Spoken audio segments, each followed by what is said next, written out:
Hi everyone, welcome back to Vinnie's channel. Today we are diving into one of the most talked about political discussions from Westminster Hall yesterday, the 2nd of February 2026. The parliamentary debate on proposed changes to indefinite leave to remain or ILR in the UK. MPs from across the political spectrum took to the floor to challenge the government's end settlement proposals, particularly the idea of doubling the qualifying period for settlement and applying it retrospectively to people already in the UK. Critics warned this could be a breach of trust and deepen uncertainty for migrants who came here on the expectation of a 5-year right to settlement. I will in a second. Those who came here to work, moved their entire lives here, brought their families here as they were entitled to do, and they did so when the rules said that after 5 years they could apply for settlement in the UK. That was the deal. I'll take. I'm grateful to the Honourable Deputy making a compelling case here. The position is particularly acute in island communities, where we need to bring people in to be part of our community. Their role is welcomed, and we can't just ship workers in from another town or village 10, 15, 20 miles down the road. This extended period of ILR will make it less likely that people will want to settle in communities like mine, because they will not want that extended period of uncertainty in their own lives. Is his constituents in exactly the sort of similar position to my constituency of Folkestone Hythe, where there's been a long-term recruitment and retention crisis as a coastal area. You can only go one way, and there are massive problems, which I think will be, I agree with him, worsened by this proposal. I will. Just so I don't interrupt his flow, he's making a fantastic speech, and I thank him for bringing this debate. According to the Royal College of Nursing, 60% of internationally educated staff without ILR, so it's very likely that the extending this qualifying period will affect their decision to remain in the UK, and that equates to 46,000 nursing staff at risk of leaving the UK. Does he agree that this policy would worsen the retention crisis? And also, does he agree that the government ought to produce an NHS-specific impact assessment on this policy? I thank my friend for intervention. I completely agree with her, and we'll go on to make those very points. And so that was the deal, but the government is now considering doubling the wait for settlement from 5 to 10 years and up to 15 years in the case of care workers. And one of the most contentious elements of the consultation is that that will apply to people who are already here. And so, Edward, my position is that I fundamentally oppose that rule change. Migrants entered this country on a contract. The deal was simple. Come to work in the sectors where we need you to work, obey the law, pay your taxes, and you can stay. And changing the terms of that contract after people have spent years building a life here is not just bad policy, it's a breach of trust. It makes Britain look unpredictable, and a country like a country that does not keep its word. You cannot talk about earning settlement. I will in a second. You cannot talk about earning settlement if you keep moving the goalposts after the game has started. In my view, retrospectivity is un-British and undermines our sense of fair play. It should be abandoned, and that is the position of the two petitioners who sit in the public gallery, and I wholeheartedly agree with them. I will give way. Thank you. And I thank my honourable friend for giving way, and I'm sure his mother is very proud of him today in the House. My constituents have written to me they're a same-sex couple with a child who fled from Russia because of fear of persecution. They are working here, they're paying tax, and their child is in a local school, fully integrated into the community. They've written to me to say they are 10 months away from gaining ILR, and they really feel changing the rules retrospectively does not honour the commitments that were made to them when they were granted refugee status. So does my honourable friend agree with me that this would be very shameful for our country to turn back on what was promised to my constituents when they first arrived here? I thank my honourable friend for her intervention. I completely agree with her. It is the question of moving the goalposts that I think really is problematic for most of the colleagues who are in this room today, and I completely agree with what she says. I'll take an intervention. I thank my honourable friend for giving way. Does he agree, as a fellow lawyer, that it is rather unusual to bring into effect legislation which is retrospective? There have been previous cases where legislation has been made retrospective, but that has been to punish crime. These are ordinary, decent people that we are talking about who've come into this country not only to better their own lives, but our lives as well, and the rest of the community. So does he agree that it is absolutely wrong to have the law applied retrospectively, and it just puts the legal system to a bit of a shame. Thank you. I thank my honourable friend for his intervention. I completely agree with him, and the common law sets its face against retrospectivity, and that is a principle which should preclude this change. I want to also address a number of other elements of the consultation. The government suggests a system of credits to shorten the 10-year wait for things like social contribution. And now, on the face of it, that sounds reasonable, but I think the proposed definition of social contribution is dangerously narrow. It includes things like the police and the NHS, but it inexplicably, in my view, excludes people like care workers in the private sector. And it seems to me, why are we proposing a bureaucratic minefield of volunteering credits, which could be very, very difficult to verify, while ignoring the immense social value that care workers give during a 12-hour shift looking after our elderly?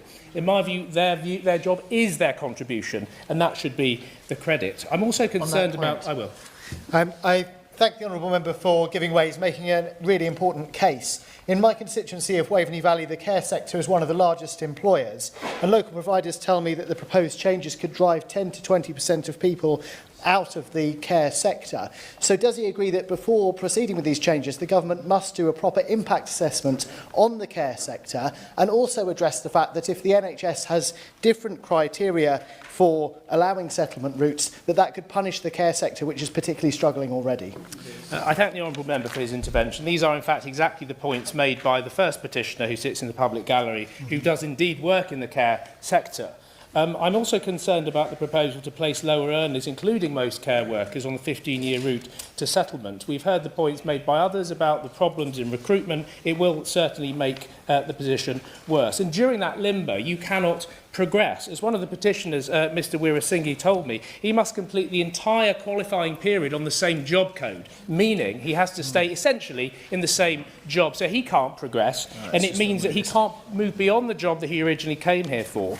And at the end of the 10 years, he ultimately pays less tax, and that isn't in the interest of the public, and it makes no sense. If we tell a care worker they must wait 15 years for security, while Australia offers it in 3, Canada in 5, they will simply vote with their feet. We risk becoming a training ground for our economic competitors, recruiting talent, training them up, and then watching them leave for jurisdictions that offer them a stable future. I will give way.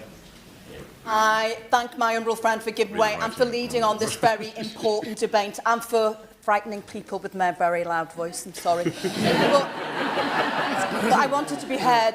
So does my honourable friend agree with me that this proposal is both unfair and dehumanising, and what this government needs to do is to halt it immediately? Over 1,000 of my Liverpool Riverside constituents signed this petition. I've met some of the care workers in my constituency and here in Parliament, and they are very frightened for their livelihoods and their futures. Do you agree with me it needs to be halted? I thank my honourable friend for her intervention. I do agree with her. It's the fear of people who are already in the system, who don't have the stability, who don't know what's going to happen, who've made that huge investment, and fear for the future, who are at stake. I want to address very, very briefly...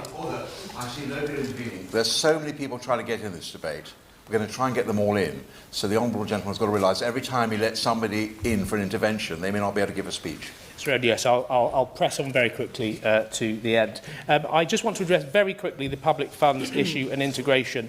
Mr Weerasinghe's petition does advocate for restricting benefits for new ILR holders, but in my view this is a political choice, not an economic inevitability. If we raise the core care worker pay by around £4,000 a year, that is a step towards the sector-wide fair pay agreement that Unison is calling for, and then we could bring a single care worker up to the level where they are a net contributor in tax, reducing churn in the sector, and finally rewarding people who hold our health and care system together. And I want to say something very, very briefly about the no recourse to public funds system. Under that system, we know that many migrant families are just one crisis away from disaster, and depriving migrant families of benefits to which they would otherwise be entitled contradicts the government's own child poverty strategy. If we want sound public finances, we need integration. Integrated families are stable, they're renters, they're homeowners, they're taxpayers. You do not build that stability by keeping people on the edge of destitution for over a decade. So in conclusion, I do not deny the government's consultation is based on a potentially legitimate aim of ensuring that the path to settlement for non-nationals is fair and serves the public interest. But on the key consultation points, I would say in summary, first, abandon retrospectivity, integrate those who are already here, honour the contract. Second, regarding the care sector, I understand the fear of leakage, so-called, that care workers get ILR after 5 years and then immediately quit for better pay in other sectors. But a 15-year trap is not the answer. It is a charter for exploitation and slavery, modern-day slavery. Instead, let's look at time-limited sector-specific conditions, possibly requiring people to remain in a sector for a period of time. Third, recognise care work as a valid social contribution. And fourth, do not overcomplicate the penalty system. We already have robust, good character rules. We just need to apply the rules we already have.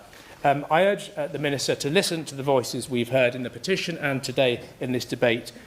Drop the retrospective measures, rethink the 15-year wait. Let us be a country that has sustainable economic migration rules, but remain a country that always, always honours its debts, not just its financial ones, but its moral ones too. Order. The question is that this House has considered the e-petition 727-372 and 746-363 relating to indefinite leave to remain. Now, we can see there's so many people trying to get in, and we're going to try and get you all in, all right? But I've got to impose an immediate 3-minute time limit.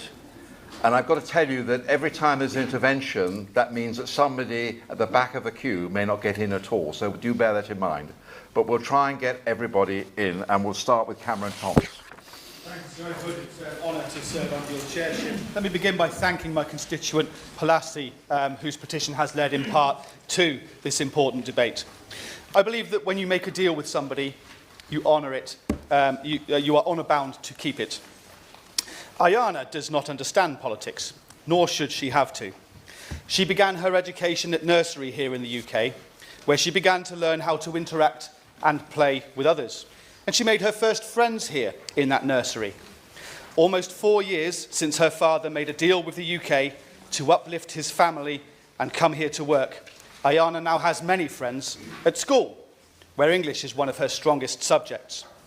Everything that Ayana has come to learn about the world, she has learned here in the UK. She has no meaningful connection anywhere else. Like any other child, she imagines growing up together with her friends, completing her GCSEs. When she grows up, she wants to be a dancer or a lawyer, as is the nature of childhood. Almost 5 years ago, her father made a deal with the UK. The 5-year route to indefinite leave to remain gave him enough certainty to justify bringing his family here, to plan their futures and guarantee stability in Ayana's formative years. I'm glad that she is yet unburdened by the instability her father now feels. The changes to indefinite leave to remain, as announced by the Home Secretary in November 2025, have caused unnecessary stress to many who have already lived here for several years, who have paid visa fees, the immigration health surcharge, income tax and national insurance. On the 2nd of September 2025, I invited the government to demonstrate true leadership over the issue of immigration, rather than to follow the Conservative Party and Reform UK into the abyss. If the government does have the moral courage to navigate this sensitive issue with compassion, then it must honour the deal it made with such families before the goalposts were moved. Whatever else changes, will the government honour the timeline to indefinite leave to remain as was promised to those who are already here? I think there's few people who are opposed to a robust and fair immigration system, but sadly these plans are not that. They'd rip up the promise on which people built their lives. For workers who are asked to come here to fill skills gaps in our public services and industries, the route to settlement would double from 5 years to 10. Lower paid public service workers could be forced to wait 15 years, longer than the new standard, while those earning 6-figure salaries are offered a fast track of 3. Contribution measured by wages rather than care given, life saved and children taught. And worse still, these changes would apply retrospectively.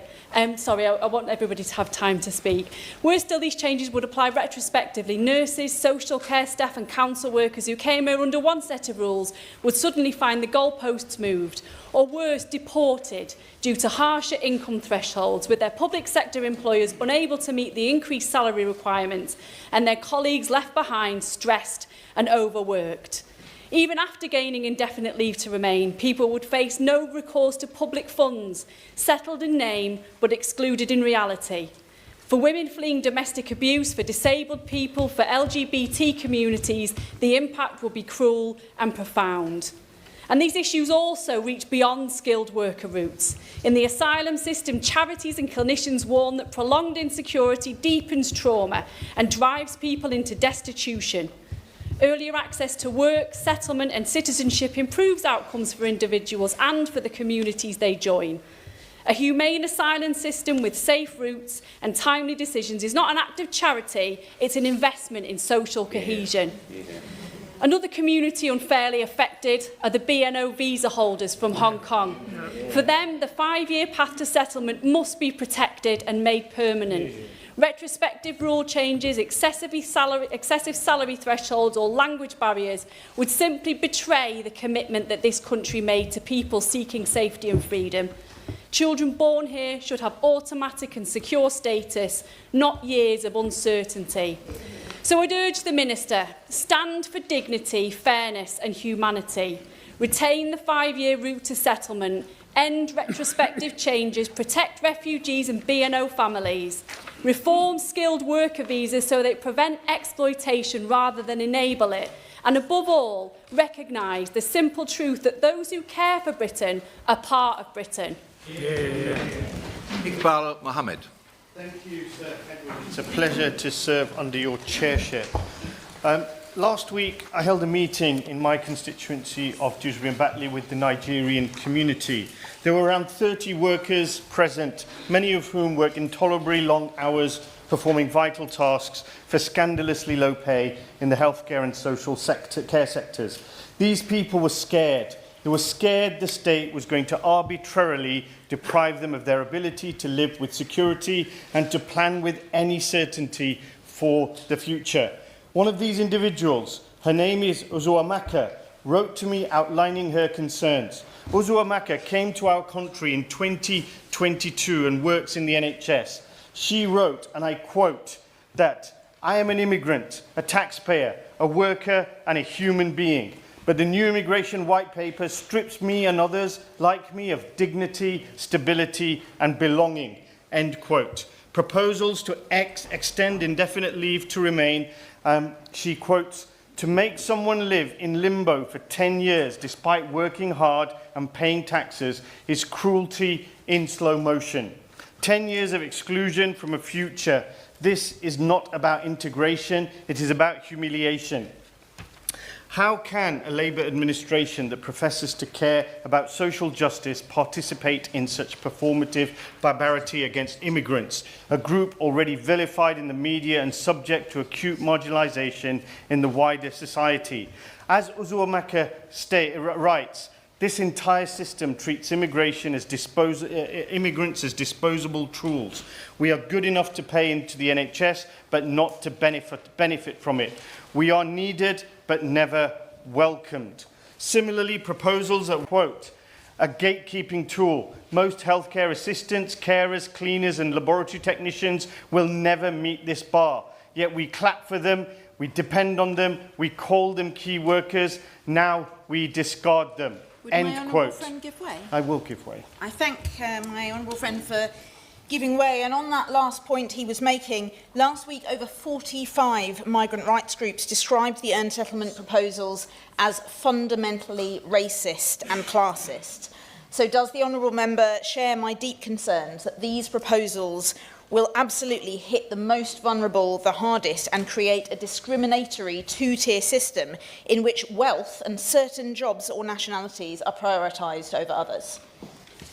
I thank my honourable friend for her intervention and I wholeheartedly agree with her comment. We have to have equal compassion for all in our society, whether they were born here or whether they came here to build a life for themselves and support our country in the prosperity that we all share in. So I completely agree. Uzuamaka concluded her letter by asserting that we do not want favours, we want fairness, we do not seek sympathy, we demand justice. So I conclude, Sir Edward, with the following. If Labour politicians did not go into politics to give a voice to the otherwise powerless, such as Uzuameka, and to fight for a humane state, then why are they here? That is why they must vehemently oppose any changes that would extend indefinite leave to remain or unjustly penalise those on low incomes. And I urge the Minister to strongly look at the proposals that were made by the Home Secretary. These will marginalise even further the lowest earners and the most marginalised in our society. And actually, they contribute they make a key contribution to our society, and it will destroy the fabric of our country, our NHS, the care sector, and many other industries that rely on people from outside of Britain to keep our country running. Thank you. Larry Gardner. Thank you. I congratulate my honourable friend from Folkestone Hyde on securing the debate. Legislation should be clear, and the people to whom it applies should know where they stand.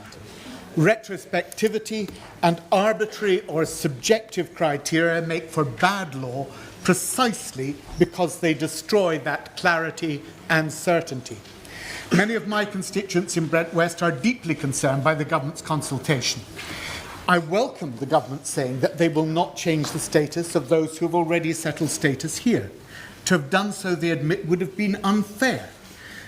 I quote, "These are people," they say, "who have been in our country for years, even decades. They have families here. They have contributed to our society. Fairness is the most fundamental of British values. We made these people a promise, and we do not break our promises." But we do break our deals, it would seem. Take the family in my constituency who came lawfully to the UK 16 years ago. They've had 2 children and were earning just enough to apply for the 10-year path to settlement under the long residency rule. So far, they've paid an FLR application fee of £1,321 per person, plus an immigration health surcharge of £2,587.50 per adult, reduced to £1,940 for their children.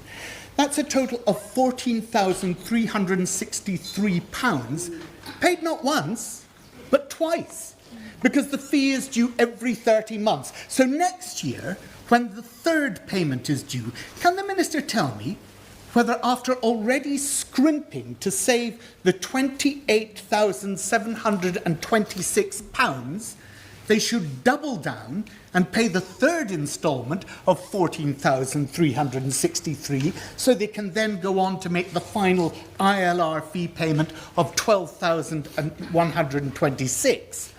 Or will their pathway suddenly find that it has been blocked by a new requirement that one of them can't fulfil, and that the £43,089 they've already spent is lost, or perhaps extended, so that they can continue to pay for another 5 years under what looks like indentured service? These people too have been in our country for years, even decades. They too have families here. They too have contributed to our society. We held out a promise to them too. It was a promise of a 10-year pathway. It now looks more like a road to nowhere, except penury. Ayub Khan. Thank you, sir. It's a pleasure to serve the legal chairmanship. As someone who represents the constituency proud of its diversity, I see firsthand how welcoming talented, hard-working people from around the world enrich our society. That is why the government's proposed changes to indefinite leave to remain hit so close to home and threaten to upend the lives of so many in my area. Few in this chamber will truly understand the insecurity that comes with moving to another country, of building a life while your future, your family plans, and your financial stability rest on political decisions beyond your control. It is therefore no surprise that so many people who contribute enormously to our communities and economy feel frustrated and distressed as the goalposts are moved yet again. These changes are not only unfair. I'll give way. Oh, I thank my honourable friend for giving way, because talking about distress, one of my constituents is incredibly distressed. They're a dependent of a local business owner and they contacted me about the ECAA route. They're concerned that proposed earned settlement skilled worker metrics can't be applied to ECAA entrepreneurs who must demonstrate a genuine business rather than meet salary thresholds. So does my honourable friend agree with me that any changes to indefinite leave to remain must properly consider those on the ECAA and any other specific routes? I totally agree with my honourable member. These changes are simply unfair. But they're not just unfair. They are economically short-sighted and risk driving away the very people our country depends on. Highly skilled professionals make up a small group, fewer than 70 specialist occupations, yet they are critical to productivity, innovation and competitiveness. Employers already struggle to recruit domestically, particularly in STEM. Raising the salary threshold to 50,000 ignores labour market reality and places further strain on businesses already paying visa fees, skill charges and the immigration health surcharge. I noted the honourable member made mention of how much people pay, but there's an added cost, legal fees, which can run thousands of pounds. So these workers are not burden on the state. They pay tax, national insurance and over £1,000 per adult each year through the health surcharge.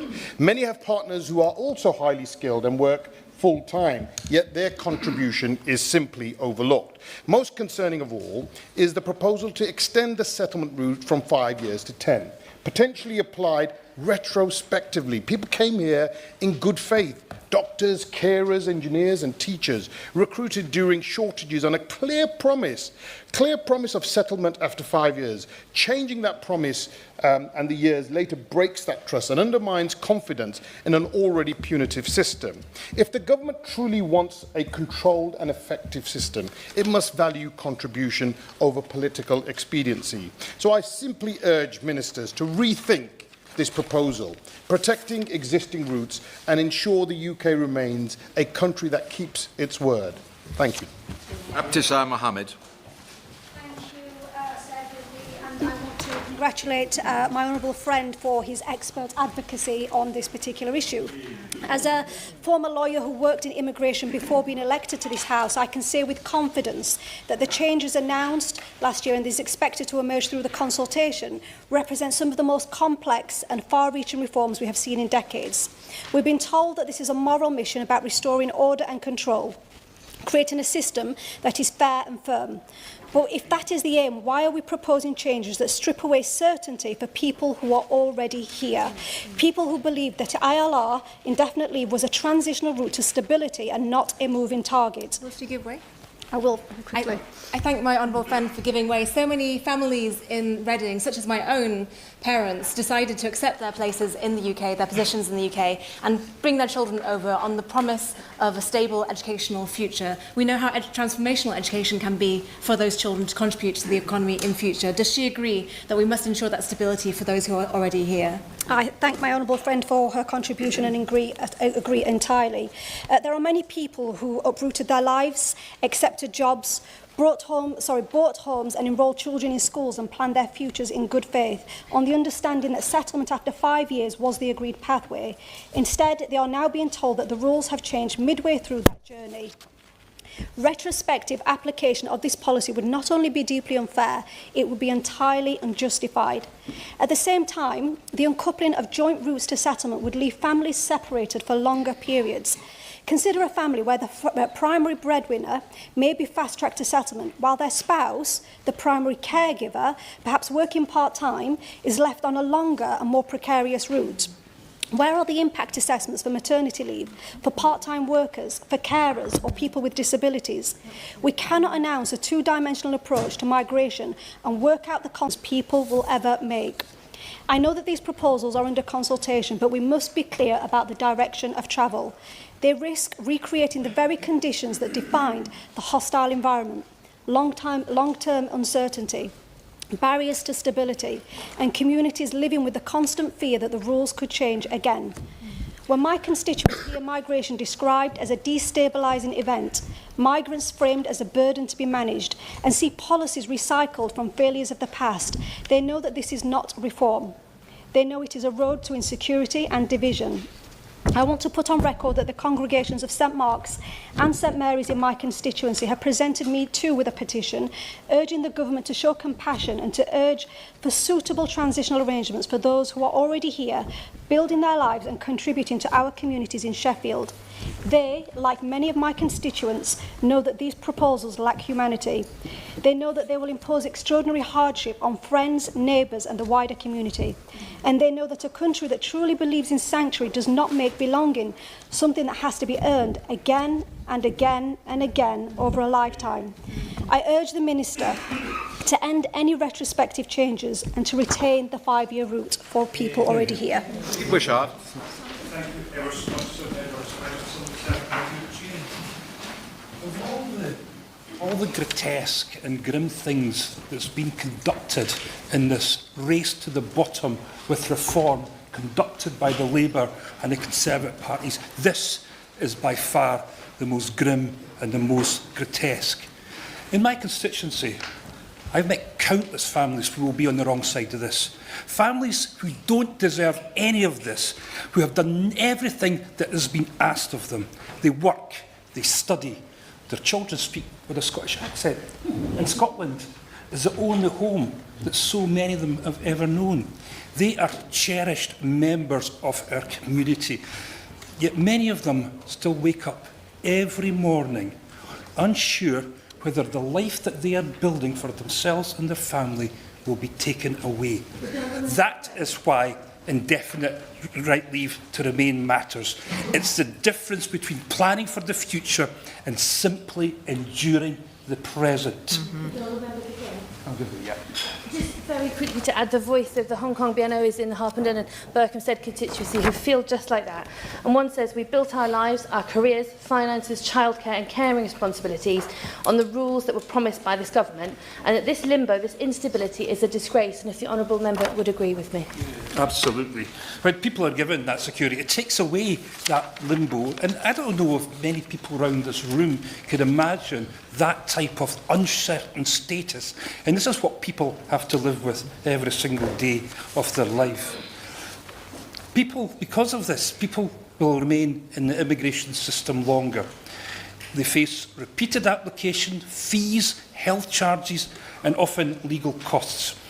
Illness, injury, or redundancy can throw everything into question, and it might even be penalised. What is most unforgivable, though, Sir Edward, is that this government has left open the possibility that these changes could apply retrospectively to people who have already started their journey towards citizenship in the UK and who are building their lives under the current rules. This is a profound betrayal of those who trusted the system and have made the UK their home. Said, well, I've got a large Sri Lankan community in my constituency of Perth. They're partly, almost exclusively, responsible for keeping our social care service together. I met them a couple of weeks ago. They're telling me they're going home. They're going home just by the threat of this. They've had enough. They don't want to be treated like this anymore. And they're refusing to go along with some things like this. And I have to say, I don't blame them. But Ireland, that's in the early stages of depopulation and has some of the most challenging demographics in the whole of Western Europe, they are irreplaceable. Even better than this, migrant families, even more than this, migrant families are already in survival mode, working long hours and low-wage jobs, saving for these home office fees and living in insecure housing. Some risk destitution simply to keep up with the cost of maintaining lawful status. These pressures leave little time or energy to contribute for these volunteer initiatives that's going to be required of them. They have grown up here and they know other home other than this. Now I'm looking round this chamber today and I have to say it's so encouraging to see so many, I see so many Labour members here today. So I say to them, get down to the PLP this evening, put your case forward. Let's make sure that they know the voice of the Labour members of this House. And please, for goodness sake, get another one of these famous U-turns. John McDonnell. John McDonnell. Through you, Chair, can I address the Minister? Just read the room. Read the room. Here. The only other times when it's been as packed as this in recent period when I've been here has been the two-child limit and on the welfare benefits. I don't want to see our government have another embarrassing U-turn like this. The reason we're here is because every one of us will have a case that, if this goes through, will be absolutely tragic. But families have settled, sold their accommodation and everything in their home, worked hard, delivered everything asked of them, and we're going to deny them and their children the right to the future that they hope for. And I just say, if this goes ahead, every one of us will report social care collapsing in our constituents. Can I also remind people that as many of these workers been past experience who delivered us through COVID as well, some of them sacrificed their lives as well. This is just unjust. And I think the Minister needs to recognise that, take the message back to those who are developing our strategy as a government, say this isn't the route to go down. Can I just say this one final point? I'd rather not, because other people need to come in. Let me just make this point about parliamentary process. If this isn't to be done through primary legislation, where we can have a debate and amend the legislation, if it's to be done via a statutory instrument, it needs to be the double affirmative process, so that we can have a debate and offer the opportunity of amendments. Because otherwise, I think the government's going to run into a scale of opposition that's seen on other issues, frighten people, undermine our support completely unnecessarily. If there's issues around immigration we have to deal with, and we did it through the colleges, if people can remember when there were bogus colleges, we did it through proper legal process and prosecution. If there's abuses in this system, let's address the abuses. But don't harm people in this way as a result of that. Charlie Maynard. Thank you, Sir, for your chairmanship, and I thank the honourable member for bringing this important debate. I met with a constituent this morning, Petra, who has been in the country for 3.5 years. She works in the care sector. She works extremely long hours, which are not in her control. Sometimes she is loaded with hours 6 days straight from 7 o'clock in the morning to 10 o'clock at night. Sometimes she gets no work at all. When she talks to her employer, they say, well, you know, you and the rest of your team, you are on visas, and if you report us and we go out of business, then you're all going to be leaving the UK. And this is just this enormous class of indentured servitude that we are creating. On that point, will you give me very briefly? Certainly. Thank you. I really appreciate it. Giving way. Those were the words exactly of my constituent Arshad Khan this weekend when he came to see me at my constituency surgery, that indentured servitude point that we've made about visa licences and how these people actually operate. And there's been many points made here, so I just wanted to add strength really to his argument that this is a serious point about people living with the power of their employers over their head and being held sometimes on poor rates of pay, on poor shift patterns, and they can't challenge it because their employer has all the power in the relationship. Thank you. Thank you. This is obviously cruel, and this moving of the goalposts makes it miles crueler. And to your point, sir, about reading the room, I really hope that the Minister is reading this room, because I think the country is up in arms about this, and we should not allow this to go through. And I really ask the Minister to reconsider. Mark Sewards. Thank you, Sir Edward. It's a pleasure to serve in your chairship today. I want to start by saying that controlling our borders is a basic function of the state. The government inherited open borders and is now undertaking the serious work required to fix them. And I do welcome the Minister's efforts, but I do think there are some tweaks we can make. I've spoken on this issue several times before, particularly about the BNO Hong Kong visa holders, and I'm grateful that the government is committed to keeping the 5-year route for those affected. Today, though, I'm going to focus on how these proposed changes will affect families, especially those I've been speaking with in the Morley Indian community. Now, around 30% of the families I've spoken with are due to receive their ILR within the next 6 months, so they are understandably very anxious about what these changes mean for them. The vast majority are high earners or work in key sectors, Many of the families I spoke to, many of the people I spoke to, will earn well over £50,000. They don't claim benefits and they contribute significantly to our economy and to our public services through their taxes.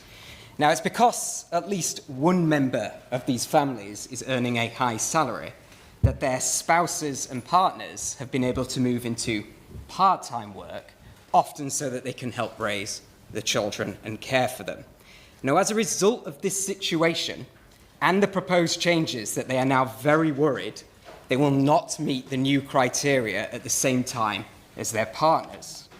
They came to this country under one set of rules, which allowed dependents to move to the UK with them, and now they are very concerned at the prospect of being unable to qualify together and being broken up entirely.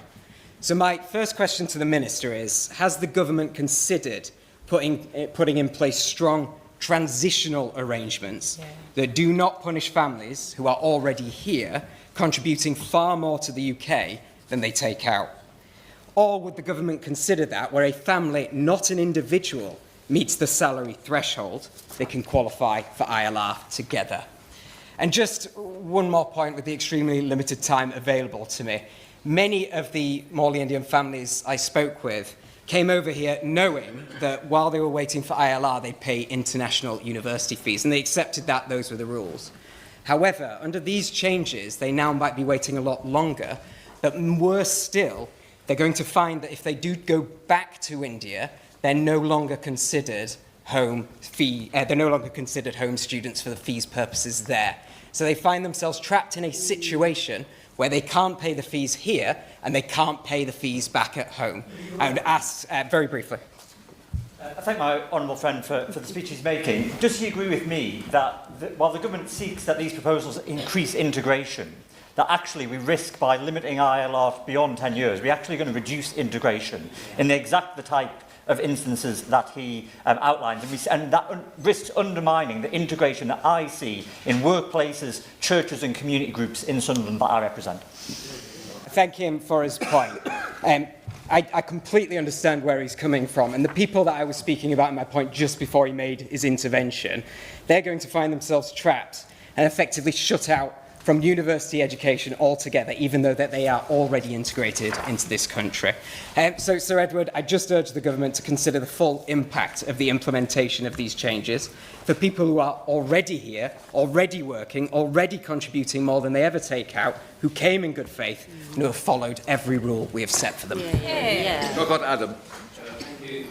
It's a real honour to say about this debate, and hence it's very difficult for me to know where to begin, but I will do by thanking the petitioners, and also for this MP at least, and indeed many that I can see in this room, and cabinet ministers and shadow cabinet ministers, and even a prime minister. I am what I am because of when I came to this country in the manner this country treated me. I have two parents who couldn't speak a word of English, yet the support that we received means that now we have a dynasty of academics, entrepreneurs, professionals, and even a parliamentarian. I know that might be enough for a policy for people to make sure that never happens again. But we have a sense of belonging to this land, even though we are far away from our ancestral land. This does not happen by chance. It happens by design and can only happen in a country that promotes integration based on values of decency, respect, and contribution, rather than contempt, impatient, and transactional values. It works when a society respects values that should be woven into its fabric. When we value our care workers, our frontline health workers, our teachers, our transport workers, not because of how much money they earn, not because of their salaries, but because they are a foundation of our societies. Very briefly, the point he makes, a lot of people who've come here have been branded the Boris wave. But one of my Nigerian constituents told me that they came here under the COVID wave to care for people in this country. I agree with the gentleman, thank you.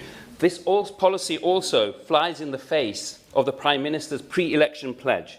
It is a betrayal of his sixth pledge, an immigration system, we were told, rooted in compassion and dignity.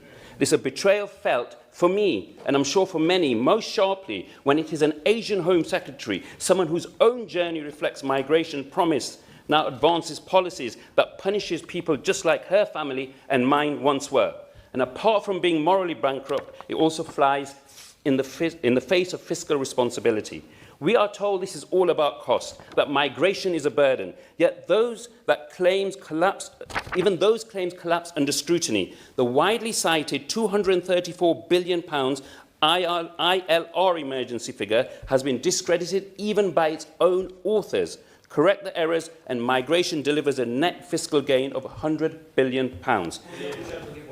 Sorry, in the interest of time. Security results in integration.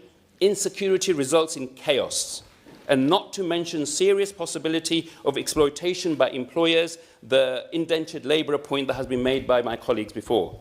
So when did modern Britain become such a transactional country? If we truly want an integrated Britain, the last thing we want is longer waiting times, uncertainty and a broken promise. What we need is certainty, 5 years maximum with fast decisions and a real acknowledgement that migration, when done with respect and fairness, strengthens a country, not weakens it. Melanie on. On Saturday, I met with 200 members of the Paddock Wood Hong Kong community. Now, Sir Edward, you're probably wondering why 200 people would give up their early Saturday evenings to see me. But they were worried, and they were worried for themselves and for their families. They came to voice a fear that their pathway for settlement had narrowed, came to Britain, were being changed. And Chair, I was deeply disappointed because they came on a promise made by the British government, and that is a promise that is potentially now being rewritten. Yeah. Let's go into some detail. I'm grateful that the Hong Kong B&O route is going to continue to allow settlement within 5 years. But there have been two changes, and one of them is about language and one of them is about earnings thresholds.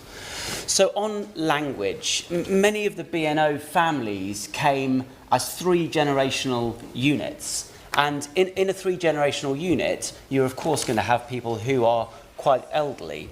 And so for those people, quite obviously, to achieve a much higher standard of English proficiency is much more difficult. Honourable members who've ever learnt a language in their lives will know that it's much easier when you're 20 than when you are 80. So what are we to do? If you're 80 and you fail a higher language requirement, will you get sent back to Hong Kong when the rest of your family remains? We need more detail. The government needs to look at this in more detail. And to the income requirements, well, as I said, we had these 3 generational family units coming, and often, 70% of B&O visa holders are degree educated, and they are working often in jobs that are significantly below their professional level and standing. But I won't take any interventions because there are so many people seeking to get in. But what this means, this combination of high-skilled individuals in that family is going to work. So what about the carers, the part-time workers, the elderly, the students? If one studies at university and you are not earning, do you need to meet the income threshold? There is a complete lack of clarity.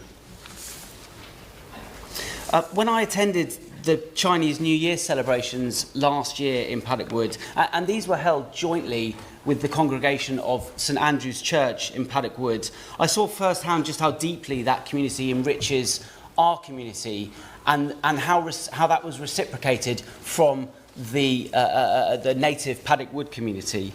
And so I just urge the Minister, in conclusion, the British government has made a promise. The British government should stick to its promises, and I urge them to reconsider. Brian Leishman. Good afternoon, Sir Edward. St Mark's Gospel says, "Thou shalt love thy neighbour as thyself." With the political discourse of today largely focusing on blaming immigration for the societal ills our country faces, that commandment is sadly not in fashion. The government's proposal for pathways to settlement introduces a new 10-year baseline for people, including those granted refugee status, with time added or taken away for circumstances seen as favourable or unfavourable to the Home Secretary of the day.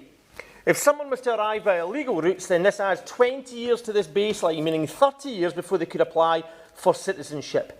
Bear in mind that arriving by an irregular route is almost unavoidable due to the virtual non-existence of safe and legal routes. It really must be acknowledged that claiming asylum is a human right. Claiming asylum is not an abuse of any system. And proposals that differentiate between regular and irregular arrivals are unequal at their very core. Differentiating would create an inferior class of people whose protection needs might well be internationally recognised, but their long-term status is being kept deliberately precarious. In a Scottish context, the Scottish Refugee Council have said that in Glasgow last year there were over 2,000 children from refugee families in temporary accommodation. Scottish local authorities are already at breaking point with over a decade of underfunding. Over £1 billion these last 10 years from the SNP Scottish Government. And we all know that children growing up in poverty has a huge long-term impact on life chances, health outcomes, our local and national economies, and on the condition and functionality of our public services. So, I say to the Minister, Labour must do better than copying the right-wing parties and demonising immigrants and asylum seekers. This country doesn't need us or want us to be some diluted version of reform. Whether we are talking about immigration, welfare, education, the environment, industry, or all the rest of it, ultimately, the question is always the same. What kind of society do we want to live in? One that looks after the most disadvantaged, vulnerable and destitute, or looks to scapegoat and point the finger at these people for the political decisions that have led to growing poverty and inequality. As a socialist and as someone that believes in the commandment of love thy neighbour, then I know what I want my government to do. Hear, hear. Hear, hear. Ian Solemn. Thank you, Sir Edward. It's a pleasure to serve with you in the chair this afternoon, and I'm grateful to the petitioners for bringing this important matter to Parliament and to the Honourable Member for Folkestone and Hythe for leading the debate off. The government is right to say that settlement should be earned through contribution. I think few would dispute that principle. The consultation documents point to a system that contradicts those stated goals on this. I'm sure the Minister will say that today that no final decisions have been made, but the direction of travel is clear. A 10-year baseline for most routes, 15 years for care workers, as many members have mentioned today, with complex reductions based largely on salary. That fundamentally misunderstands what settlement is for. The key I will give way. I'm very grateful to my honourable friend for giving way. Makes a very good point about salaries and that income levels are not necessarily a good predictor of usefulness to society and economic contribution. We've heard that very clearly about social workers, but does he agree with me that in high-tech sectors such as space, biotech, robotics, etc., we need global talent, and only by pooling those talents will we succeed, and that's why we should not be putting these barriers to indefinite leave to remain in place? I absolutely agree with my honourable friend, and indeed I will cite an example of that from my own constituency shortly. I think the key distinction to make is between selection and settlement. Our visa system is the selection mechanism. We judge whether someone has the skills we need, meets thresholds, fills a genuine vacancy. Settlement is about whether people can actually plan a future here and commit to staying. 5 years of working, paying taxes, learning English, staying out of trouble, that is earning it. Extending to 10 or 15 years doesn't raise standards. It just makes Britain unattractive to exactly the people our visa system says that we should be welcoming. Let me give a concrete example. I have a constituent who came in on the high potential individual visa, a route explicitly designed to attract the world's best talent. He's a skilled engineer. He chose the UK based on the clear 5-year pathway. He tells me, had a 10-year route been the policy, he would never have come. That's the reality when we're competing for talent. Now, the government also claims the changes will improve integration, but uncertainty is the enemy of integration. Someone who knows they can settle after 5 years will invest fully in their future here. Someone facing 10 to 15 years of uncertainty keeps their options open elsewhere. Another constituent who's been in touch is an orthopaedic surgeon, a professional serving our NHS. He has 3 children in British schools.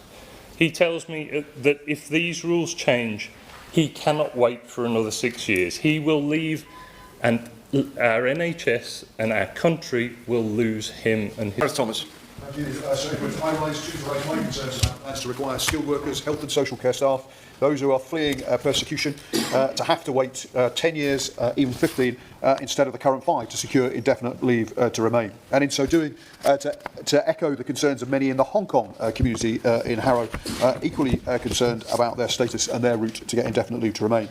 I think these changes will, as they stand at the moment, make it more difficult to attract to the UK the key staff and talent to help grow our economy and run vital public services. Of course, we need to do more to help those born and bred in the UK to access the jobs market and to prevent abuse of the existing immigration system. But to ask those in the UK already here to have to wait another 5 years or longer would be the height of unfairness. Multiple constituents of mine in senior roles in engineering, in the tech sector and other professional services have written to me with their stories, underlining their personal commitment to the UK and the expectation that Britain, of all countries, with our respect for the rule of law, will honour the implicit promise that we would hold true to that 5-year commitment. At the very least, I believe that there has to be transitional protections for those on the current ILR pathway.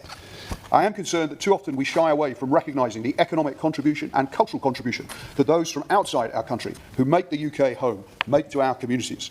It is not Britain being exploited. We gain from the talent, imagination and hard work that migrants bring to our country. On that point, will my honourable friend give I will. Thank you. Thank you for giving way.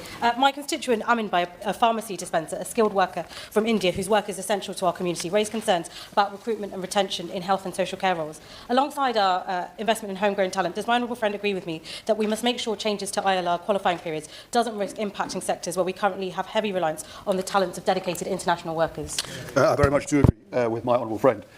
And I would add too that surely we have a responsibility to stand with refugees fleeing appalling conflict, those from Ukraine, those fleeing increasingly authoritarian regimes, such as those from Hong Kong.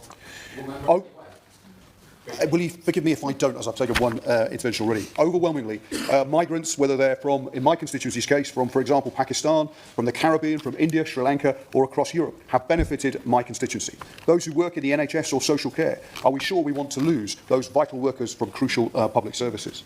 I think international students make a positive contribution to our economy and our country too. I'm certainly proud of the many Indian students attracted, for example, to the UK who live in my constituency. And I do worry for our universities, for example, for the research their fees help fund. Cutting-edge universities in Britain need to attract international students, so we should not demonise those students who come here and drive them towards other countries' universities. I recognise the choices before my honourable friends in the Home Office are not easy, but I urge them nonetheless, in particular, to recognise the particular responsibility we have to those who are already here, who are already on the ILR pathway. Thank you, Sir. It's a pleasure to serve under your chairmanship. Last week I met with 30 or so members of the Hong Kong community in Horsham.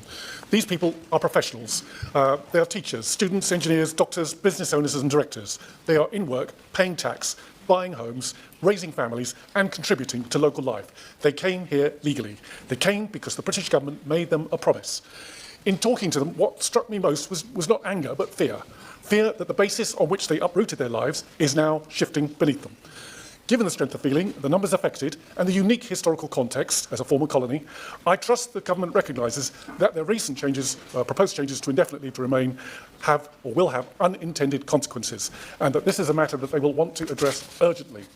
In Horsham, nearly 90% of B&O households are homeowners.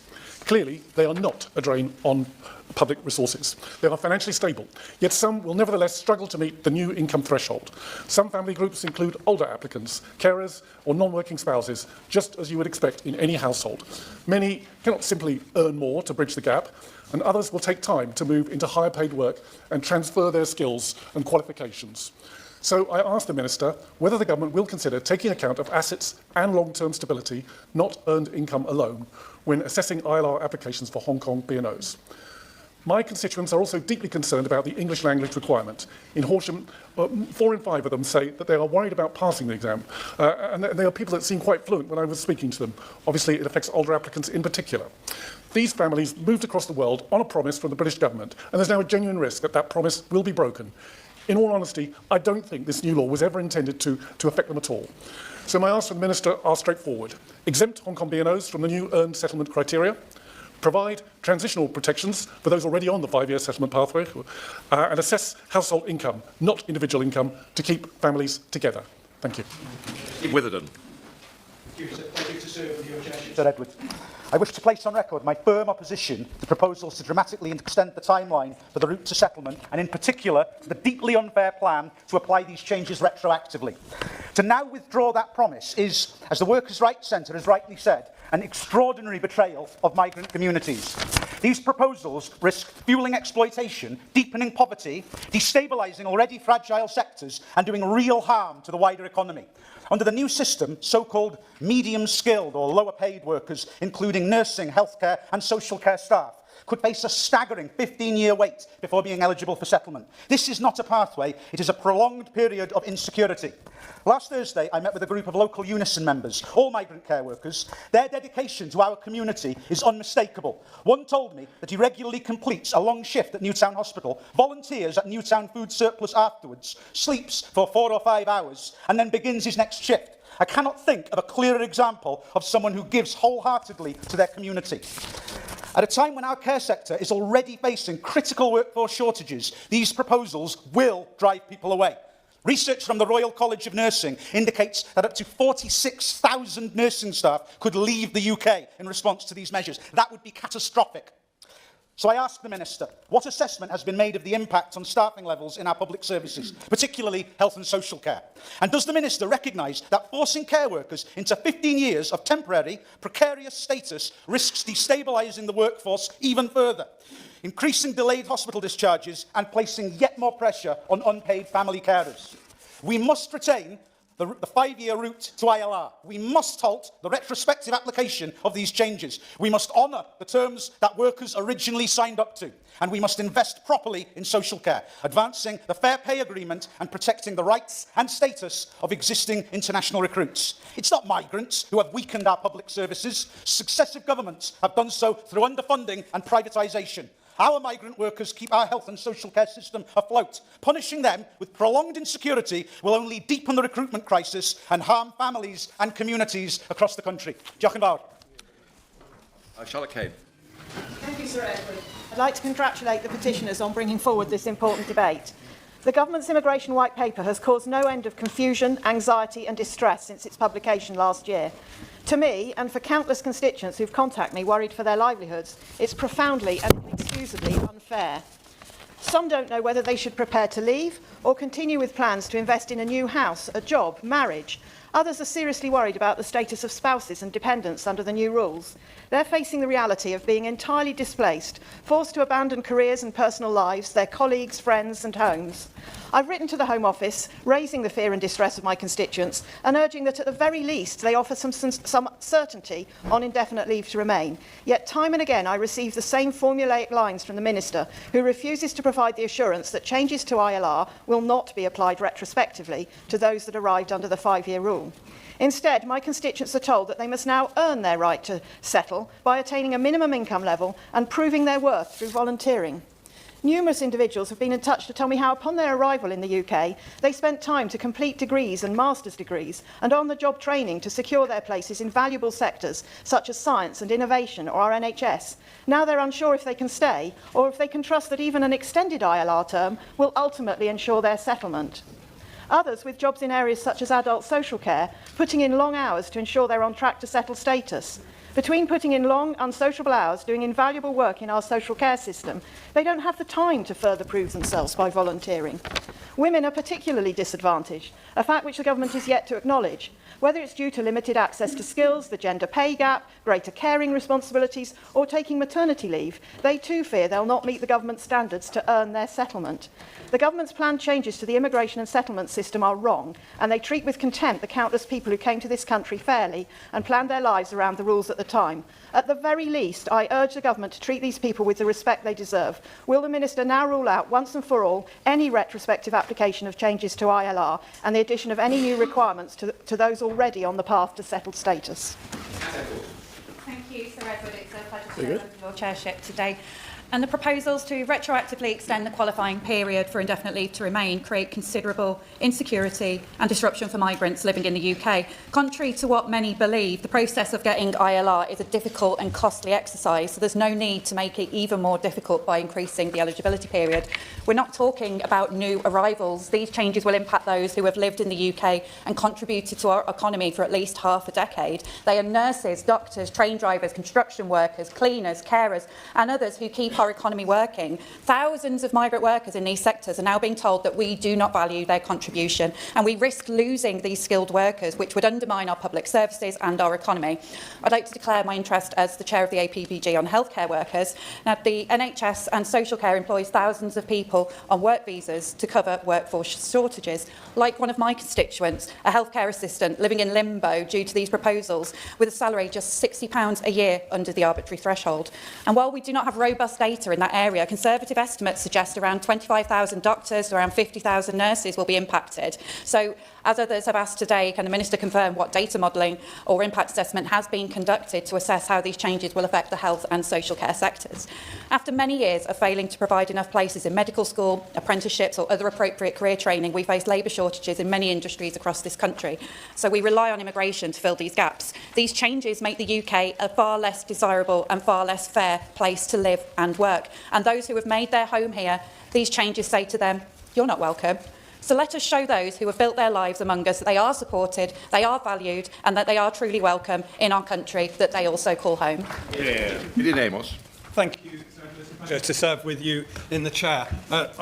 I'd like to thank the 344 and 511 signatories from Taunton Wellington who signed this petition, and including Ada Cunley, who is here today in the public gallery. Everyone recognises that the immigration system needs to be controlled, needs to be workable, but this debate isn't about the immigration system. It isn't about people who may come here or are thinking of coming here. This is about people who are here, who have answered our call to come here and work in our health services and in our country. They've settled here. They're already providing that vital work.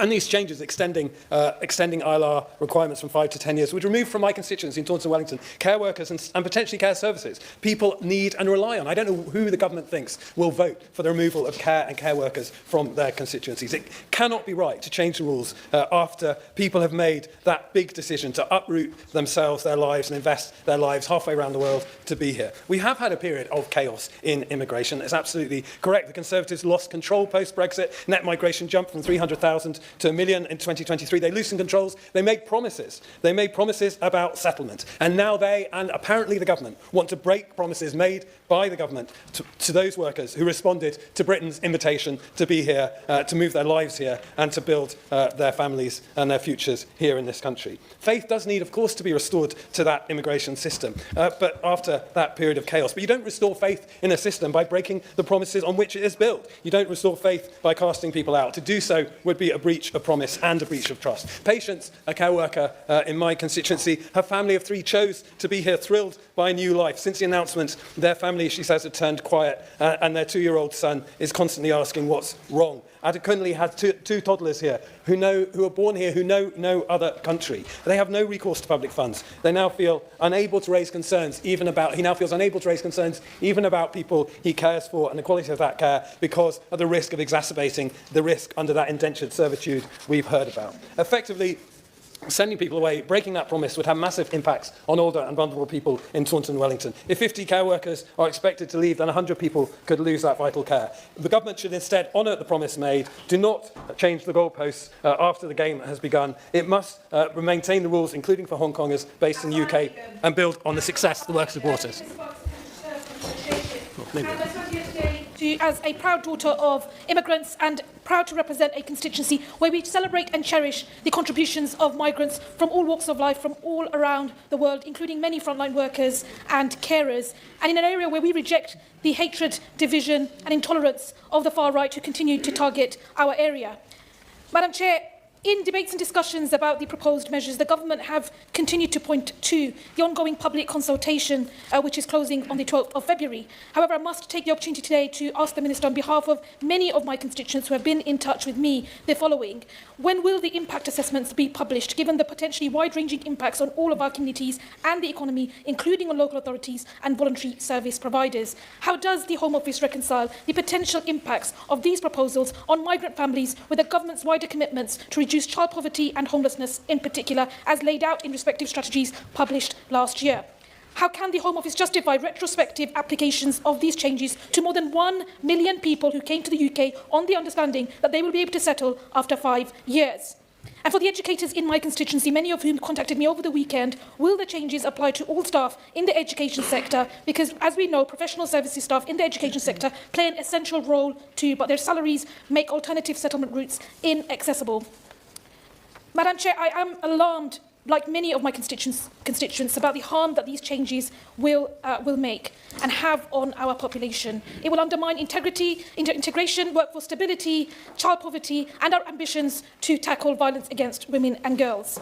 And so, in the short time that I have today, I urge this government to immediately pause the implementation of any changes. The numbers of MPs, members in this room, and indeed the petitioners in the gallery and the queues that are outside this hall today should send a loud and clear signal to the government to pause, to ensure that they support transitional protections so people in the UK are not retrospectively moved onto longer routes. I urge the government to also undertake an independent assessment, ideally by the Migration Advisory Committee, covering areas such as exploitation, domestic abuse, child poverty, workforce retention and local authority costs. And finally, I insist on a wider parliamentary debate and a vote rather than major reform by immigration rules. Thank you. Thank you, Chair, and it's a pleasure to serve under your chairship. And I thank the Petition Committee for securing this important debate. I speak today because Ilford South ranks second in the country for the number of residents who signed the petition calling for the 5-year ILR route to be maintained. In short, don't change the rules, don't change the goalpost mid-game.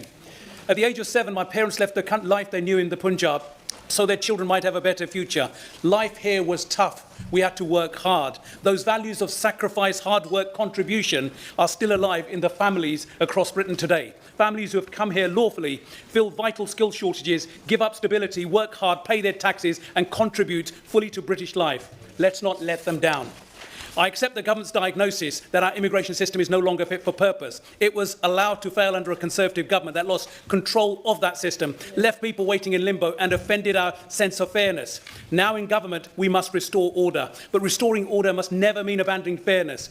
British fairness is clear. When people play by the rules, we honour our side of the bargain.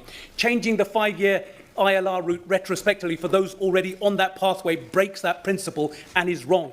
Since the White Paper, I have heard countless constituents asking for just one thing: do not change the rules for those who have already complied with them.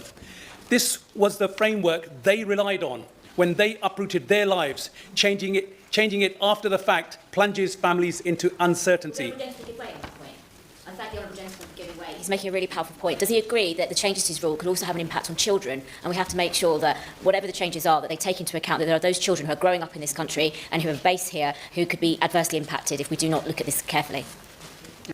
Thank you. My honourable friend makes a really pertinent point, and I absolutely agree with what she has said, and we cannot overlook that the children will be adversely affected. Nearly 3,000 residents in Ilford South signed the petition. They're not asking for special treatment. Many have never claimed benefits and do not intend to. They're simply asking that the rules they came under are upheld. A constituent of mine, Amandeep, an engineer, told me his employer will not sponsor him for 10 years. He has a young baby, a point made by my honourable friend. Forcing him to leave would destabilise his family. Pranav, 19, he has an offer from University of Oxford. But because he and his mother fall months short of the 5 years, they now face waiting another 5 years for settlement. He planned his future around the existing rules. Now that the future is in doubt, there are human consequences of shifting the goalposts mid-game.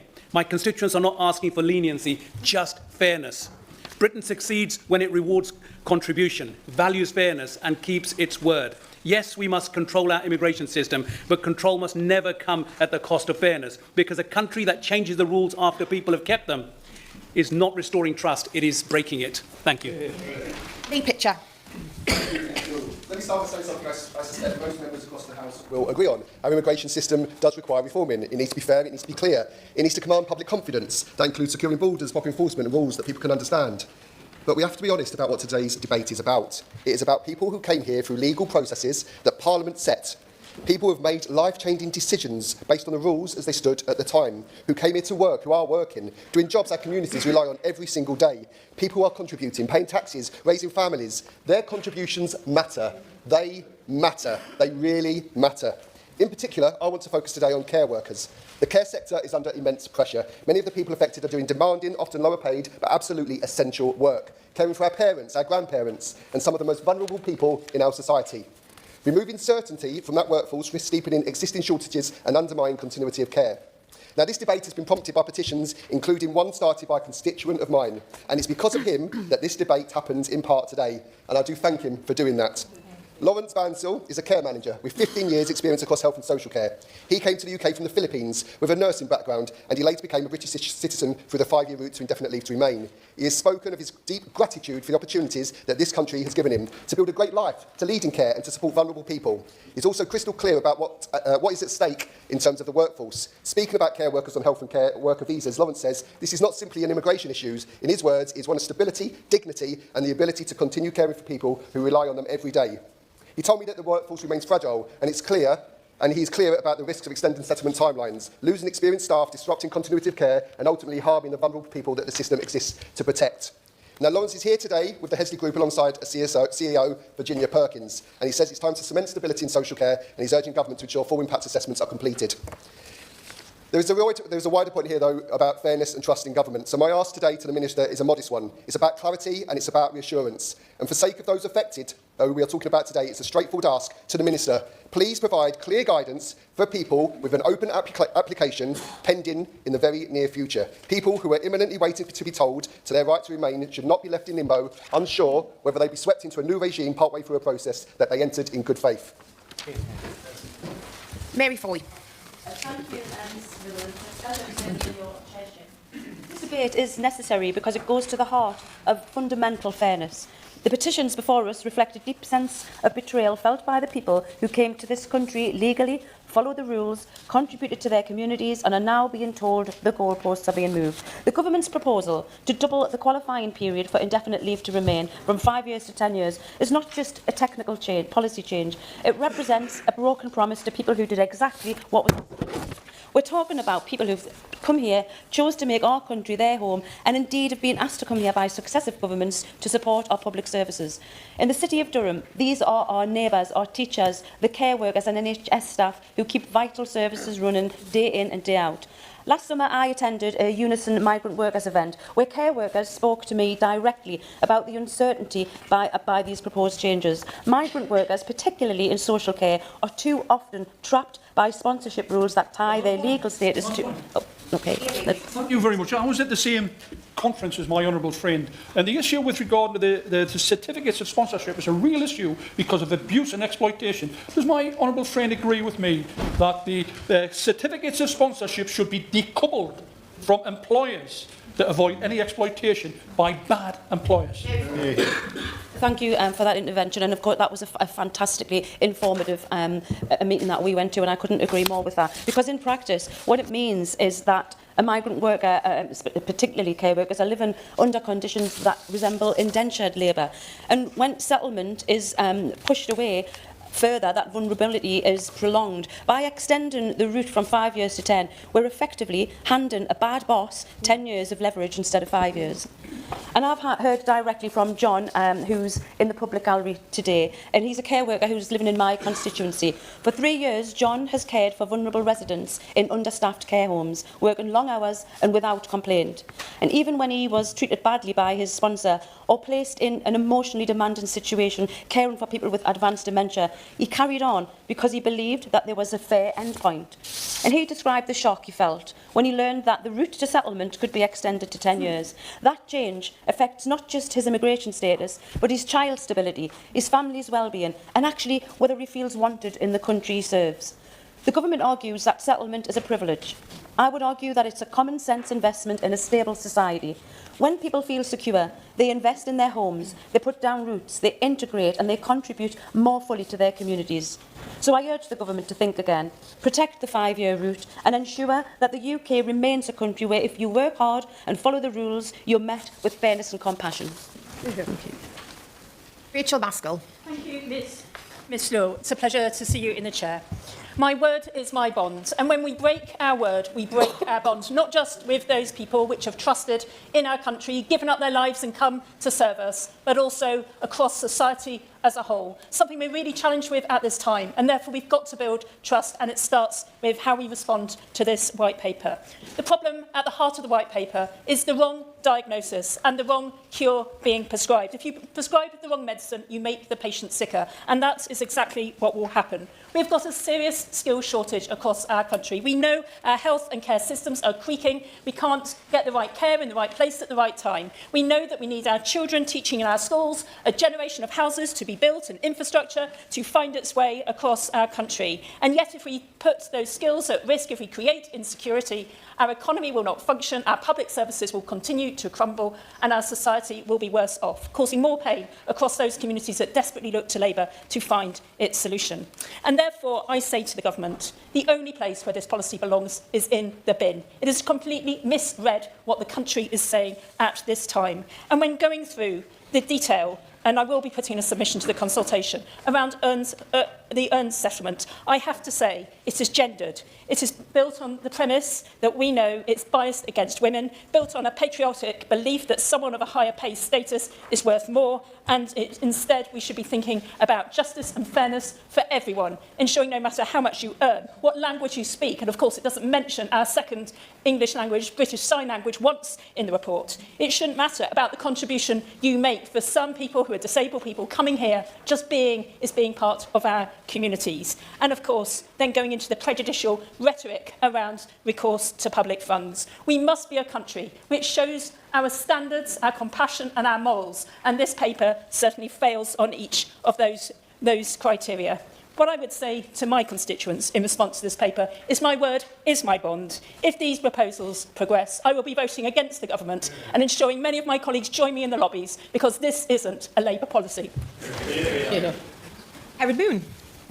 Thank you, Chair. I would like to thank the honourable friend from Folkestone and Hythe for bringing this important debate.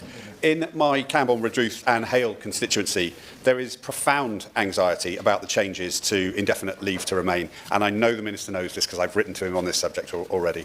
The government's May 25 white paper sets out proposals to increase the standard qualifying period for settlement from 5 years to 10 years, with some groups potentially eligible earlier, depending on criteria yet to be developed.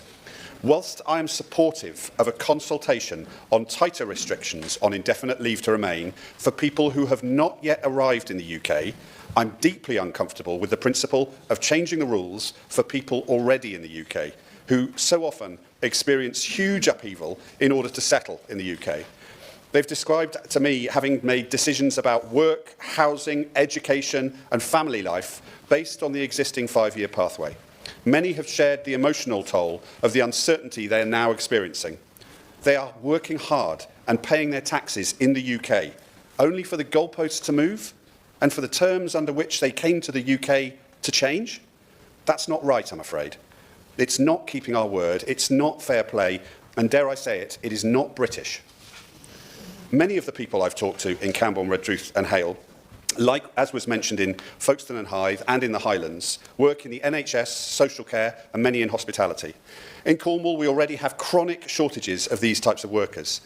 And as the Cornish population ages and birth rates fall, it seems counterintuitive to present barriers before the very people we're in more need of. What really we need is a frank, honest discussion about immigration. And while Reform, and I dare say what's left of the Conservatives, will always use this issue to promote their dog whistle dogma, it is simply a fact that the UK needs immigrants to fill our skills gaps and increase UK productivity and innovation, or we will not achieve the economic goals and our targets. The concerns relating to spiralling welfare costs and wage undercutting can and should be addressed directly as separate issues. For people already in the UK today, we need to honour the terms by which they came and need to end the pain and anxiety that they are suffering. Patricia Ferguson. Thank you, Ms Rowland. It's a pleasure to serve under your chairmanship. Can I firstly put on record my thanks to Favour Dadim, who is a constituent, and her colleagues at Unison's Migrant Workers Network for sharing their experiences, their views and their concerns about the proposed changes to indefinite leave to remain. I'm also grateful to the many constituents within Glasgow West who have shared their histories and their concerns, and of course grateful also to the petitioners today. One of the most important but too often undervalued roles in our society is that of the care worker, the people who look after our elderly family members and the most vulnerable people in our communities. Many of those carers are skilled, often studying and achieving NVQs to equip them to do their jobs to the very best of their ability. But in spite of their qualifications and dedication, they're just not well paid. But as 31% of those employed in the health and care sector are now from overseas, it is clear that our NHS and the care sector could not function without them. As we've heard, the government's proposals would mean that for lower paid workers in the public sector, the waiting period for indefinite leave to remain would increase to 15 years. I would suggest, though, that a person's value to our country shouldn't just be measured in terms of their salary. It should reflect their value to our society, so that people working in the health and care sectors should be judged on that contribution to our society. And let's remember, the people we're talking about pay taxes, pay national insurance, and are often very constructive members of our communities too. Research undertaken by Unison indicates that of the more than 3,000 people who have come to the UK recently to work in the care sector, 15% paid money to an employer for the privilege. 31% had problems with their pay not being given to them on time, and some of them were not getting paid for travel times between care visits or were being penalised when they themselves were ill. Many reported racial abuse, including verbal and physical abuse. So I would suggest to the Minister that a reform that we could usefully put in place for these people would be to establish a better way of granting visas to such staff. Too many have visas linked to their employment, but arrive to find there isn't actually a job for them, or the company holding their visa fails, and staff find themselves in financial hardship. Often the threat of a visa being revoked or the worker being returned to their home country is used to stop people speaking up about poor conditions. As Unison argues, a sector-wide sponsorship scheme run by a public sector body would take away these fears and would reduce the costs incurred when a worker does move jobs. But looking at the government's proposals... Thank you, Ms Rowland. It's a pleasure to serve your chairmanship. I want to keep this simple. The issue today is whether or not governments should change the settlement rules for people who are already here. I wish to add my voice to the chorus of those who are saying that it shouldn't. Government can change the system for the future. That's fine. Governments do that all the time. But it shouldn't change the rules for people who've already come here under one set of conditions and are now being told partway through that the deal has changed. A lot of the people affected are doing the jobs that this country relies on. They're in hospitals, they're in care homes, they're in kitchens, warehouses. They came here legally. They were told that if they worked for 5 years, they paid the taxes and they followed the rules, that they could apply to settle. So they made decisions on that basis. But now they're being told that it won't be 5 years after all, it might be 10, it might be 15. That's a whole extra chunk of someone's life left in limbo.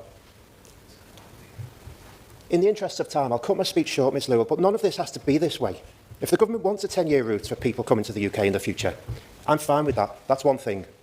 People can make the choice to come to this country knowing that that's the rules. But the people who've already come here on a 5-year deal should have that deal honoured.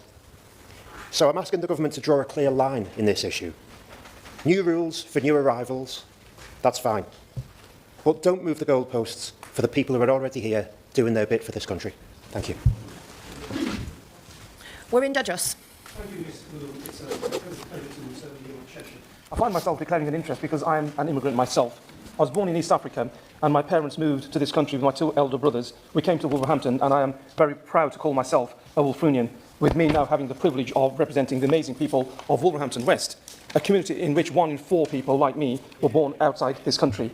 This debate isn't just about politics, it's about humanity. It's about people who have fled persecution or people who we need in this country to work in our NHS, our care homes, our shops, our universities and other places, who are not just seeking a better life for themselves, but ultimately contributing to our communities and our economy, just as my family did and have been doing so. The changes we are discussing today impact real lives, and we must remember that throughout our discussions. I've had over 1,000 constituents in my constituency signing these petitions. They're wondering why people who have made this country their home are living as model citizens, earning a living, paying their taxes, and giving a huge amount back to our communities, are now having the rug pulled out from underneath them.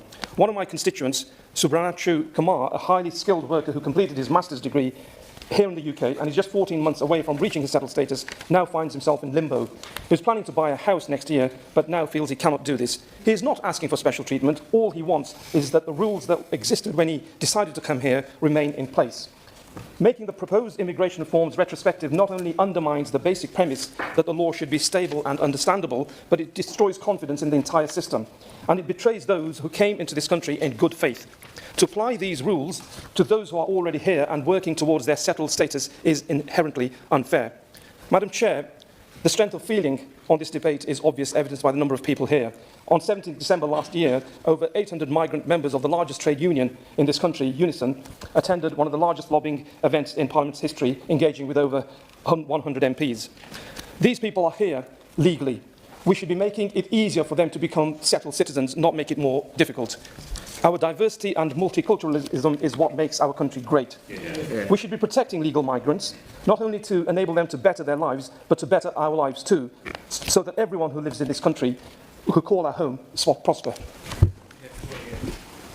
Jean Kirkham. Thank you, Ms Hill. I spoke in a previous petition debate on this topic last year, and at that point the plans hadn't been published, and I was asking for details of how the changes might affect my constituents, many of whom were very worried and had written to me.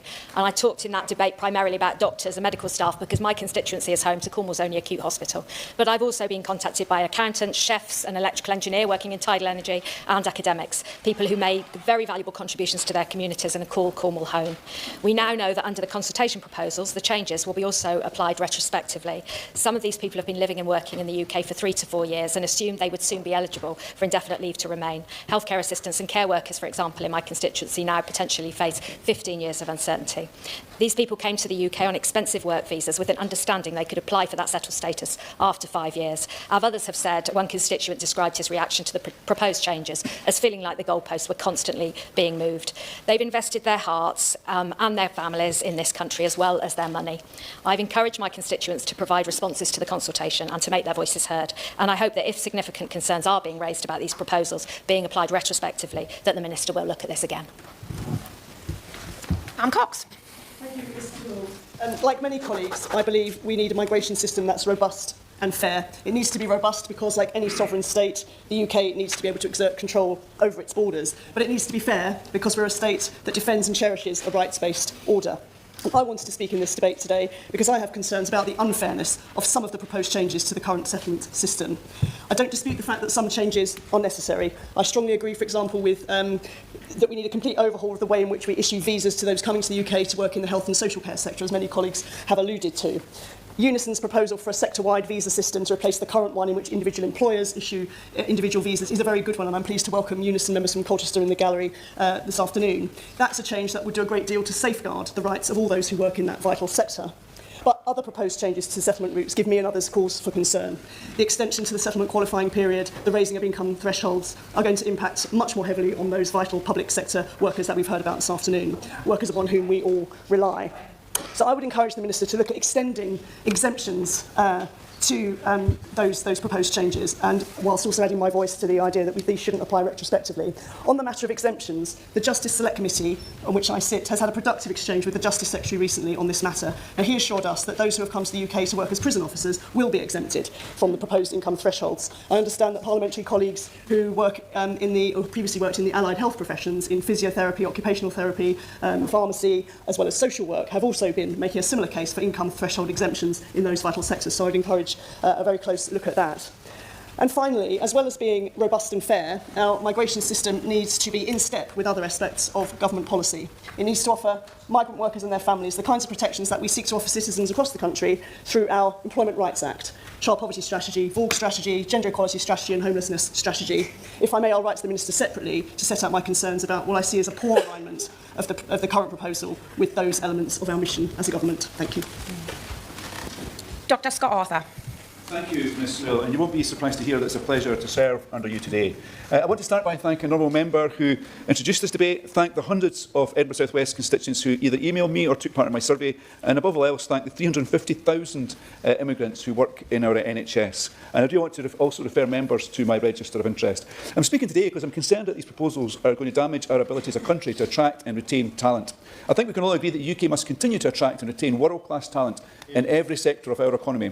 And while it is vital that that we support our British-born doctors and nurses into good jobs, we must also be aware of the reliance our health and social care system has on those from overseas. In 2015, Chair, I experienced this firsthand when a doctor born overseas saved my life. His nationality was the last thing on my mind, but I did ask about what his success rate was, I have to admit.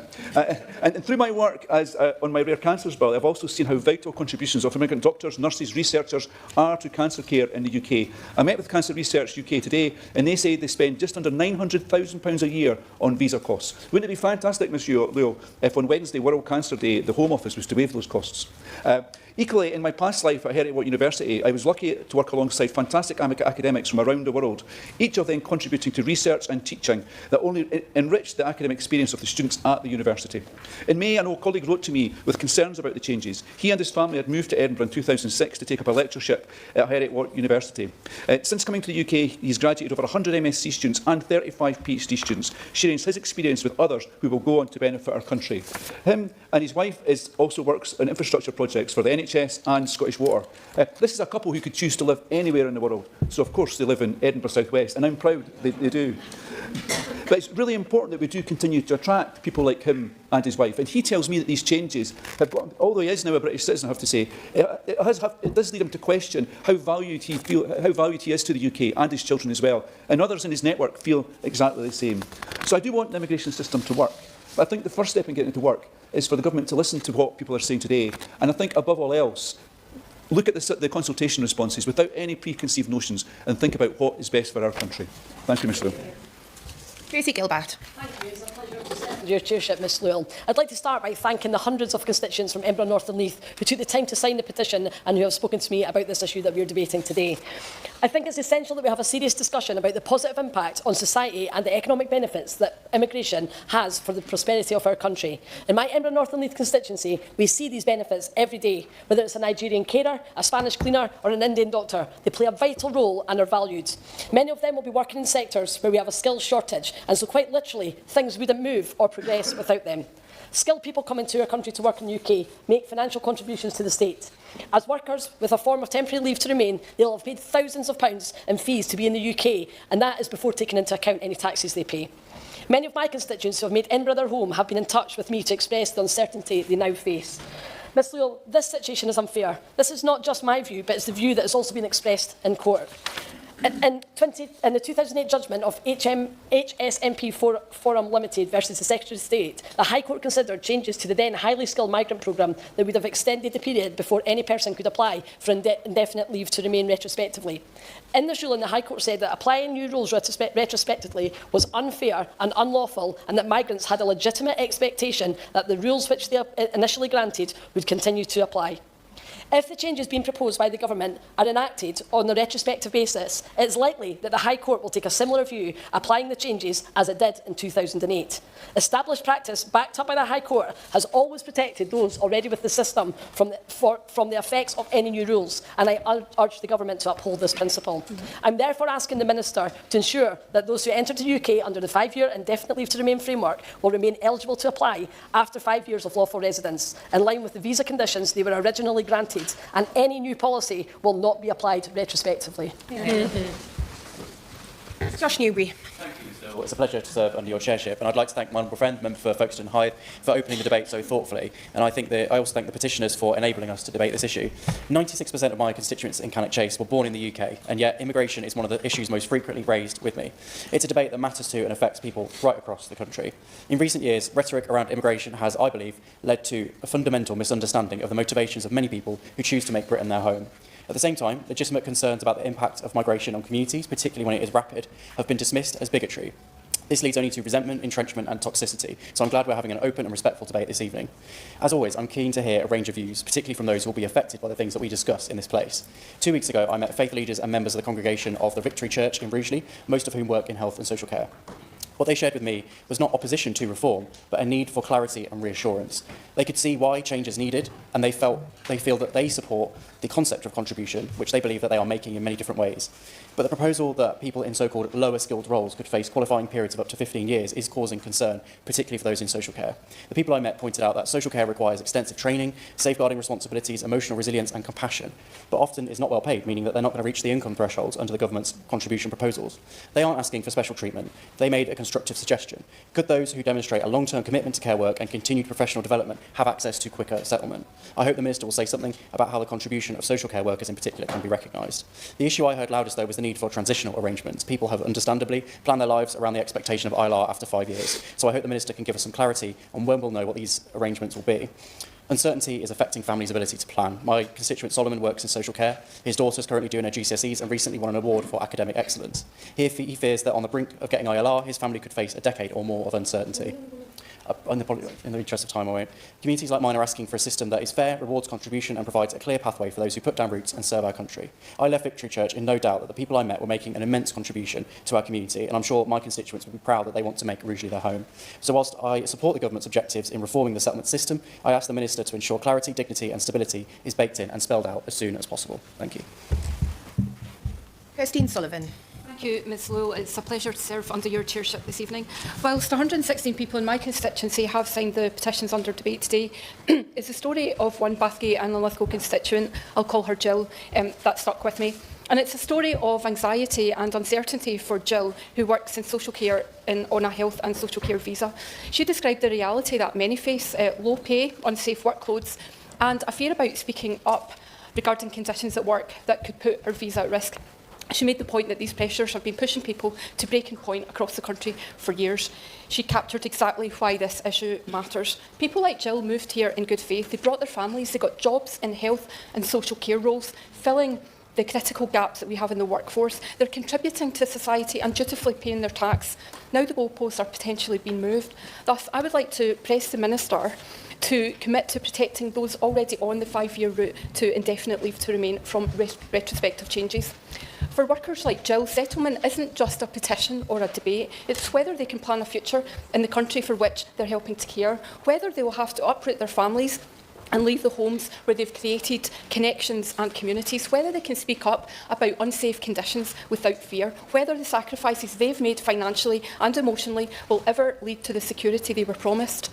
Many in this route organised their lives around the existing 5-year pathway they budgeted for visa, in the interest of time I won't, they budgeted for visa fees, planned family life and made long-term decisions on the understanding that after 5 years they could apply for settlement. Extending that to 10 years means 5 more years of uncertainty and thousands of pounds in additional costs. For families that means children grown up with prolonged insecurity and uncertainty. And for workers, it means remaining tied to temporary status for a decade, severely limiting their bargaining power at work.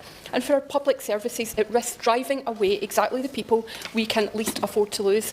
Now, I'm not arguing that immigration policy can never change. I think most people here agree that it can and it must change. But there's a fundamental issue of fairness when changes are applied to people who are already here, already contributing to local and national economies and their public services. They're already well along a pathway that's clearly set out to them, and we should not and must not pull the rug from under them now. Yeah. Martin Rhodes. Thank you, Ms Lewell. It's a pleasure to serve under your chairing. We have a health and social care system built on the commitment and skills of workers who are too often underpaid, overstretched and undervalued. Yet they contribute not only to the well-being of our society, but to the strength of our economy. In December, I met with one of those care sector workers, who is also a Unison representative in my constituency of Glasgow North, and we discussed their campaign for fairer visa rules for migrant care workers in the UK. For transparency, I would put on record my membership of Unison. Many of those working in social care are migrants, who care for some of the most vulnerable and elderly in our society. If settlement is to be earned through contribution to the UK economy and society, then few have earned it more than social care and health workers. Those who came here with hopes for a better life and have spent years supporting the health and care of the nation should have that contribution recognised and valued. Progressive reform to the system is needed. Currently, as others have mentioned, a migrant care worker's visa is tied to their employer, which opens them up to potential for abuse. It creates a situation of dependency where a bad employer can exploit their staff, knowing those staff will not risk speaking out because their visa relies on that employer. This power dynamic strips migrant care workers of their bargaining power. We need to look at a rebalance of the power dynamic between migrant care workers and their employers. I would welcome a commitment from the Minister to look seriously at the potential of a sector-wide visa that avoids the pitfalls of employment-tied sponsorship in this sector. In any new immigration rules, those working in the social care sector should be given due status and decisions about indefinite leave to remain and citizenship. I urge the Government to ensure that care workers are treated not as insignificant temporary labour, but as skilled and valuable contributors to society and the economy. Whatever changes we make to our immigration system, we must ensure those contributions are recognised and respected. Sojan Joseph. Thank you, Madam Chair. As part of Armed Forces Parliamentary Scheme, I recently visited some of our Army training centres, and I met with a few international recruits who also concerned about future of their life in this country. Last week, as chair of All-Party Parliamentary Group on Adult Social Care, I had the pleasure of hosting an event in Parliament to mark the launch of a new report by the Social Care Institute of Excellence. The report examines what national standard of care should look like in the future National Care Service. Crucially, the report makes the point that national standards alone will not address some of the deeper challenges facing adult social care. One of those challenges is workforce shortages. Workforce shortages across adult social care have a direct impact on the quality and continuity of care that people receive. Consistency of staff is fundamental, and delivering high-quality, long-term care without a stable workforce, that continuity simply cannot be guaranteed. I support the government's ambition to reduce long-term reliance on international recruitment. It is right that we focus on building a strong, sustainable domestic workforce. But as we do so, it is essential that we do not lose the skills of those who are already working in this sector. It is equally important to acknowledge the invaluable contribution that overseas workers have made and continue to make. After the pandemic, the last government specifically encouraged overseas recruitment into social care. Many of those who came into the UK uprooted their lives and left their families.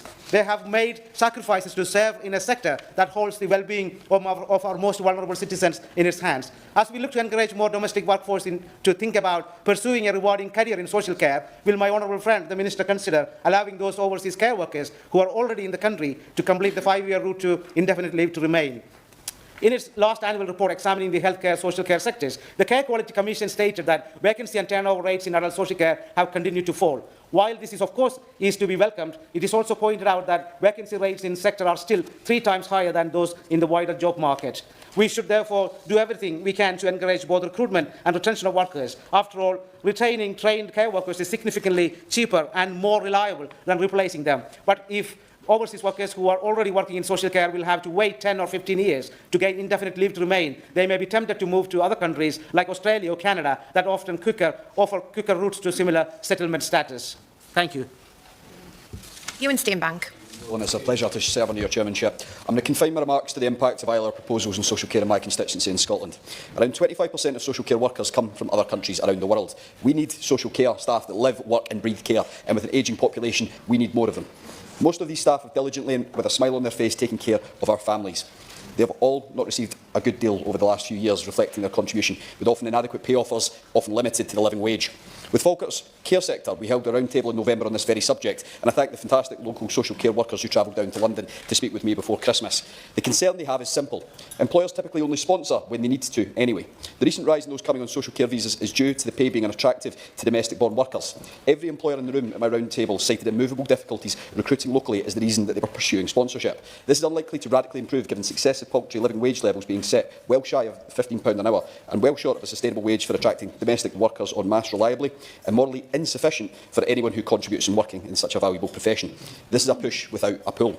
As MPs, we are hearing directly from providers and workers that a blunt transition before further work is done to recruit a sustainable workforce, 10 to 15-year timescales for social care workers risks leaving one of the most important sectors in our country exposed against recruiting critical workers. I shall. Many advisors write to me who are on the skilled worker visa programme, and they're being told that they're already on a 5-year programme, that it will be changed retrospective to 10-year programme. Do you think there's an inherent issue of fairness here, of retrospectively making change, and the government should at the very least have transitional arrangements? I agree with my honourable friend's point. I'm glad that he managed to get it on the record, whilst also reflecting that there will be an economic impact on social care if we're not able to attract a sufficient domestic workforce to compensate for those who would leave the country. This would risk deterring those already in the sector from staying and failing to be able to replace them. It risks worsening standards for those within the industry by extending their link and unbreakable tie with a sole sponsored employer or occupation. The government are right to pursue measures that reduce net migration, to address the lack of public consent in the immigration system due to the scattergun rise in net migration under the previous government, who promised for years the exact opposite. But as we seek to invest in upskilling a generation, we must invest in increasing social care pay to a competitive level so that we can deliver for that sector and not risk the sector by trading off the short-term welfare of those who work in it as we pursue the direction of reducing net migration. Thank you, Ms Lowe. Sarah Hall. Thank you, Ms Lowe. It's a pleasure to serve under your chairship. I want to speak today for my constituents in Warrington South who did exactly what this country asked of them. They came here legally, they worked hard, they paid their taxes, they built lives on the clear understanding that after 5 years they could settle. And now, partway through that journey, as we've heard time and time again today, the goalposts are being moved. I've met and heard from NHS clinicians, care workers, engineers, researchers, academics, teachers and other skilled professionals. Some are only weeks away from being able to apply for settlement under the current rules. These are people who kept services running through COVID, people who pay thousands in tax, and yet many are now living with anxiety and despair. Parents have asked me how they explain this to their children, children who feel British because Britain is all they've ever known. These are households already paying more into the system than they take out. Now, I understand the government's desire to reward contribution and support integration, but my constituents are struggling with a system that feels increasingly detached from the reality of their lives. Government power comes with responsibility, especially when people have arranged their lives around our decisions. We cannot invite people in on one set of rules, benefit from their labour and commitment, and then rewrite the contract halfway through. Recently, I attended a community meeting at the Gurdwara in Warrington with constituents who arrived in the UK from South Asia, members of the Sikh, Muslim and Hindu communities, all of whom came here in good faith. Every person in that room was at a different stage of the journey, and every single one would be affected. Some of the concerns that came up, a single national income threshold that ignores regional pay differences, people working full-time in vital jobs here in Warrington who cannot simply magic their wages up to a national figure. Many described normal career progression in highly skilled roles starting lower and growing quickly, while others explained how visa restrictions limit their ability to move into higher paid work. I've spoken to couples where both parents work and pay tax, yet neither earns enough individually to qualify. Highly skilled public sector workers, I'm going to carry on to make time, sorry. Highly skilled public sector workers who are being told that their day job somehow isn't contribution enough. I've heard from researchers and lecturers strengthening our universities and innovation base, yet falling short of blunt thresholds. I want to be clear about what fairness looks like. No retrospective changes for people already on the route to settlement, clear guaranteed transitional protections and recognition of regional pay differences. We should manage and control migration, and our constituents rightly expect that. But they also expect fairness. They expect a system that recognises the contribution of hard-working, tax-paying people who now call Warrington their home. So I'm asking the government to match that same sense of fairness, protect those already on the 5-year route, recognise real contribution and give families the certainty they deserve. Liberal Democrat spokesperson Will Forster. Thank you, Ms Yule. It's a pleasure to serve under your chairship this evening. The Liberal Democrats and I are completely opposed to these sudden and retrospective changes to the entitlement to indefinite leave to remain. Families who have worked hard, paid taxes and integrated into British society should not face more years of insecurity and additional costs.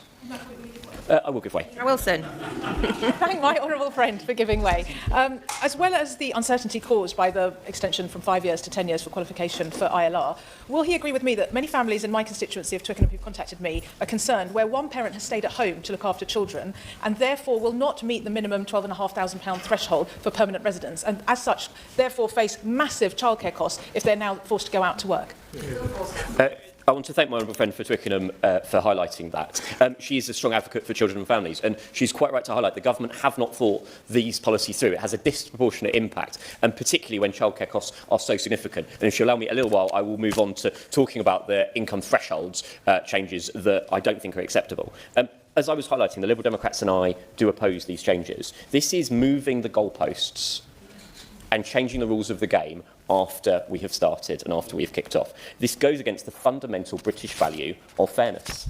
And that's why the Liberal Democrats and I oppose it. I do want to thank the organisers of the two petitions and all those that signed both those petitions, including and especially the 218 and 444 of my constituents of Woking. The government's consultation says that from April 2026, anyone who doesn't have their ILR status, even if their application is going through the process, will be affected. This is subject to the final outcome of the consultation, which invites views on whether there should be transitional arrangements to exempt some people already in the UK. The government press release suggests this might be considered for borderline cases. I wonder if the Minister could expand on this when he speaks later. And